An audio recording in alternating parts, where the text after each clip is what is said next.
Ovo su najgore stvari koje se svima dešavaju. Da li ima išta gore nego kada vam se ovo desi? Svi znate onu jednu devojku koja radi ovo ispred vas dok ste u školi. Zašto je ovo toliko iritantno? Kad non stop namješta kosu, razumeš, i baca ovako iza i sve ide po vašim stvarima i po stolu i onda se još okrene da vas nešto smara iza kao blablabla. Znači, molim te, samo prestani da sparaš. I čak i kad se okrene nazad, opet kreće sa kosom ovako.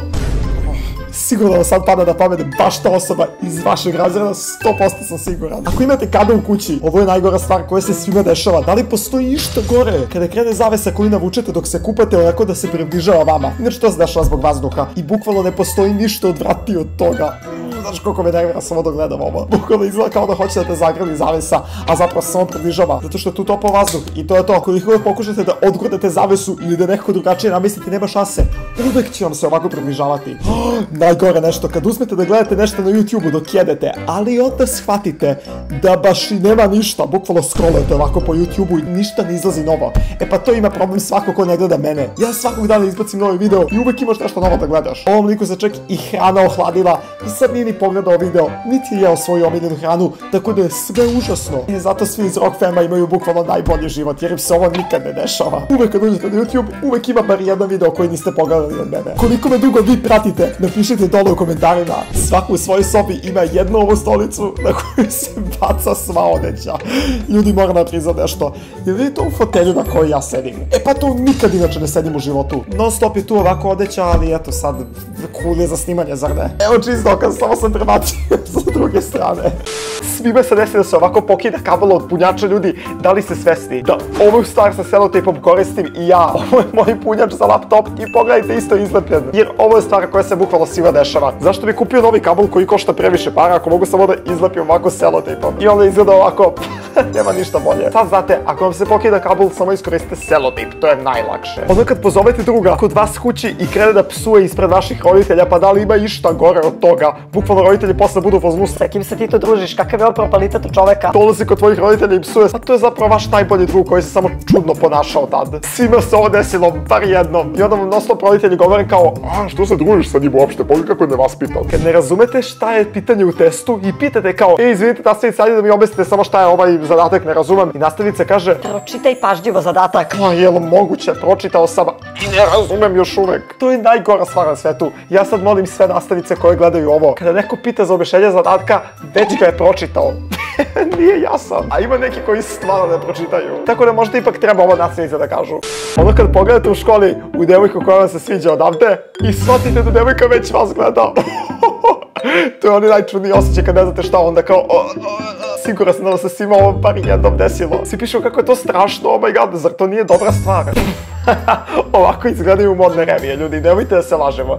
Svi ste redom pogledali onu modnu reviju kada modeli hodaju na pisti i izgledaju ovako, bukvalno nešto što niko nikad u životu ne bi obukao. I to se zove umetnost. Kako je umetnost ako neko nosi stolicu na sred glave ili kantu za smeće? To je dobro pitanje, ljudi. Zato bi bilo najbolje da svi nose Rockfam majice. Još menjaju boju kada ih iznesete na sunce. Vidite ovaj beli tekst, pa postane skroz plave boje kada iznesete na sunce, ljudi. Eksplodirat će mozak svima kada to vide. 17. juna u 12:00 izlazi na Desmo.com/shop. Zato svi stavite alarme na vašem telefonu, jer imamo i shorts i peškir. I ovo stvarno ne smete propustiti. Svi imate onog jednog druga koji obožava da nosi Nike i Adidas u isto vreme. Iako su to totalno dva različite brenda i čudno izgleda kad ih ovako nosite, uvek imate tu jednu osobu koja uvek to radi. Ovo je moj kamerman, uvek nosi Adidas patike i Nike čarape. Kamermane si normalan. Svi treba da nose Rockfam majicu i takođe Rockfam shorts u isto vreme. Jer što bi mešao ostale čudne brendove. Ovo vam se 100% svima desilo kada se klatite ovako na stolici i odjednom se desi ovo.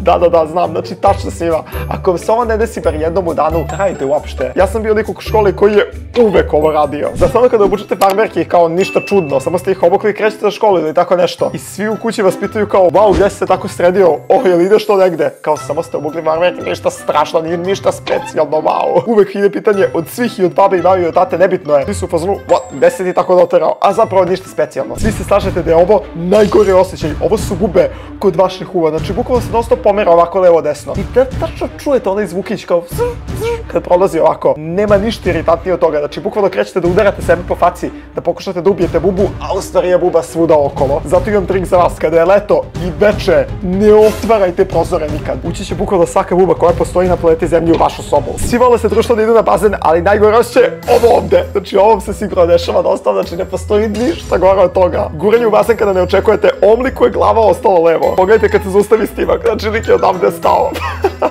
A, mene boli vrat. Ništa gore nego kada spadne ladac sa bicikla, a napolju je kiša. Pa ili ima išta gore. Pokušavate samo što pre da dođete kući i to se desi. Znači, ja ne mogu da verujem. Koliko mi se puta ovo desilo, ja mislim da sam ja postao mehaničar za bicikle. Bukvalno mogu bez gledanja da vratim ladac odavde samo. Lik je odao tajnu. Onda ode devojku koja mu se sviđa u privatne storije i bukvalno samo njoj šalje. A izgleda kao da šalje bliskim prijateljima. Oh my god. A da li ste ikad ovo radili? Zato onaj automat koji izbacuje papire u WC-u. Da li ste se ikad pravili kao da imate super moći i da možete sami ovako da ga otvarate? Ja moram iskreno da priznam, stvarno nisam. Nisam nikad ni pomislio na to, ali sljedeći put kada budem ovo pronašao, ako nema nikog u WC-u, moram da vidim kakav je to osjećaj da imate super moći. Znači, bukvalno ću ja doći odavde i otvarat ću ga senzorom. Oh my god. Ono kad sedite napred u učionici, a iza se dešava sve. Znači, najzabavnije je trenutno iza i vi ste onako napred u pozadu. Hoću ja da budem 100% da se to bar jednom desilo. Ili vas je nastavnica prebacila napred ili nešto. Ali uvek kada ste vi napred, najbolje zabava je iza. Naravno da bi trebali na času uvek da pazite na čas i sve. Ali složit ćemo se, iako ste vi iza, uvek je najbolje zabava ispred vas. Uvek bude suprotno. A svi imate onog jednog drugog sa kojim kada odete da pićete drugaricu, nebitno je, bukvalno nestane samo kada trepnete. I moram da priznam, to sam ja. Znači, ne mogu da verujem kako neko recimo može u kafiću da uzme sok i da ga pije sat vremena. Ja moje piće popijem uvek pre nego što dođe hrana. Možete pitati bilo koga. Nikad mi se u životu nije desilo da piće ispred mene u restoranu traje više od 5 minuta. To je to, samo bude završeno.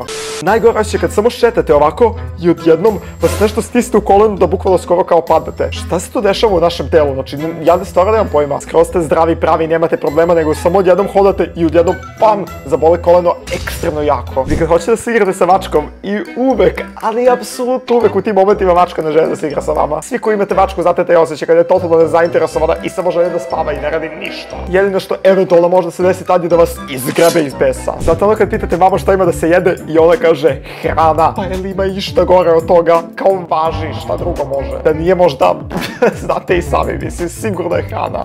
Meni se ovo nikada dešava, li kaže kao šeta najnormalnije i onda kao pomisli da zaboravi da zna da hoda. Ko još zaboravi kako se hoda, ok, ovo mi se iskreno nikad nije desilo, a vama? Da li ovako izgledate i vi kada u društvu krene da priča neko koga vi baš ne volite? Odmah bude ovaj pogled u fazonu, ne opet ti.